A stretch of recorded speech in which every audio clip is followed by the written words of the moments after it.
It's early September, and I'm standing in my backyard staring at my empty garden beds. Summer is over, tomatoes and peppers have been harvested, and the soil looks tired and bare. For years, I would wait until spring to prepare the garden, adding compost and fertilizers and hoping for good results. Sometimes it worked, sometimes it didn't. This year, I decided to try something different. I remembered the advice of my neighbor, a seasoned gardener who has tended his backyard for decades. If you want a strong harvest in spring, start in the fall, he said. Take care of your soil now, and it will take care of your plants later. At first, I didn't understand. Cover crops or green manures always seemed like something for large farms, not a backyard garden. But after research and talking to experienced gardeners, I realized they're perfect for small plots. Planting the right cover crops in fall can restore nutrients, improve soil structure, suppress weeds, and reduce pests naturally. It's preparation that pays off in spring. I started small, selecting a section of my garden. I cleared leftover plants and lightly loosened the soil. Then I sowed a mix of rye, clover, mustard, oilseed radish, and phacelia.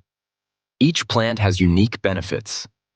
Rye grows quickly, shades the soil, and suppresses weeds.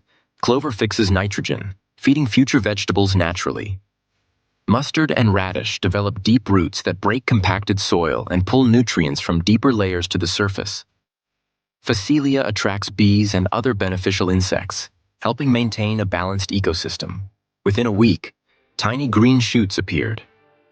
It was remarkable to watch the soil come alive so quickly.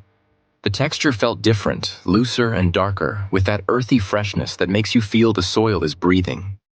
I monitored moisture carefully, watering lightly during dry spells. Over the next few weeks, the beds transformed. Rye grew tall, clover spread across the soil, mustard and radish roots dug deep, and phacelia attracted pollinators and helpful insects. The beds felt alive, full of energy, and it was clear that the soil was healing itself. One of the biggest surprises was how quickly cover crops helped with pests.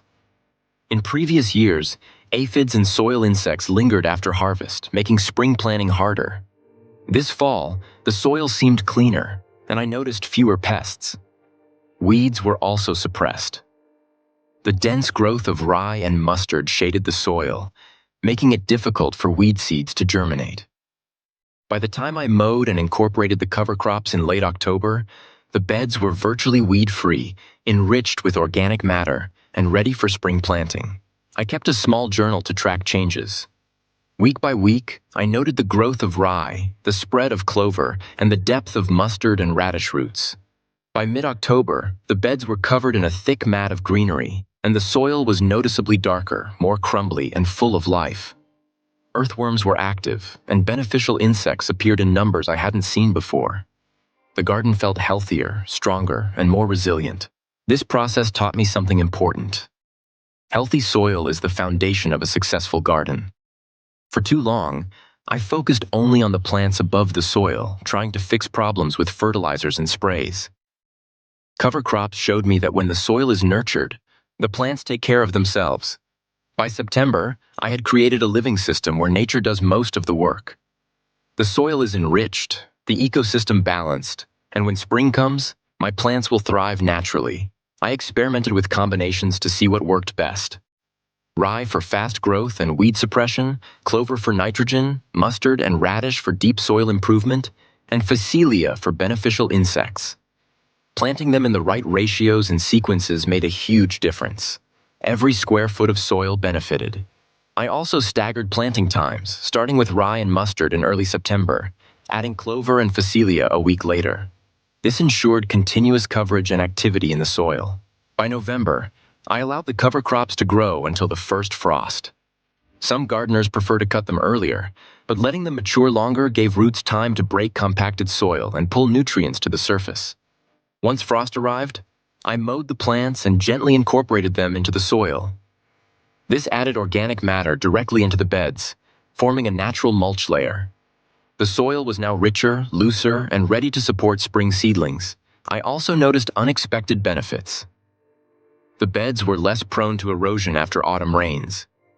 Soil held moisture better, and I spent less time worrying about dry spots. Earthworm activity increased dramatically, improving soil structure further. And because the beds were covered, I had fewer late-season weeds. By letting the cover crops do their work, I saved time and effort that I normally would have spent on spring prep. Looking forward to spring, I feel confident. Seedlings will have fertile, balanced soil to grow in.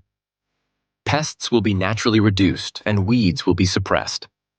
My garden ecosystem is healthier overall. Cover crops don't just save money on fertilizers and chemicals. They save time, reduce stress, and create a sustainable system that works year after year. I want every backyard gardener watching this to see fall as the real starting point for next year's success. Even if you've never used cover crops before, start small. Choose 1 or 2 beds, plant a mix of species, and observe changes. You'll notice healthier soil, fewer weeds, and fewer pests. Over time, you can expand to your entire garden and experiment with different plant combinations to suit your soil and climate. Cover crops are not only practical, they're exciting. Watching soil come alive, seeing roots dig deep, noticing beneficial insects arrive, and feeling soil texture improve is incredibly satisfying. Gardening becomes less about fighting problems and more about guiding a natural process. Here's what worked best for me.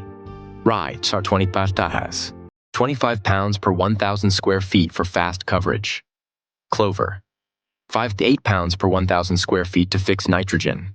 Mustard and oilseed radish, 8 to 10 pounds per 1,000 square feet to break compacted soil. Phacelia, 4 to 6 pounds per 1,000 square feet to attract pollinators and beneficial insects. Plant in early September for best results, water lightly if needed, and let them grow until the first frost. Then mow and incorporate them into the soil. Come spring, you'll see the difference immediately. Loose, dark soil, active earthworms, reduced pests, and stronger seedlings. This method is simple, effective, and perfect for small backyard gardens. It's low cost, eco-friendly, and sustainable. You don't need to be an expert or spend a fortune on chemicals. A few hours in September, some seeds, and careful attention is all it takes to set up a thriving garden system for the next season. Fall preparation with cover crops is the key to a successful spring harvest. It changes everything, from soil health to plant growth, pest management, and weed suppression. You invest a little now, and the rewards last for months. I can't wait to see my garden next spring, full of strong, vibrant plants, ready to produce a bountiful harvest.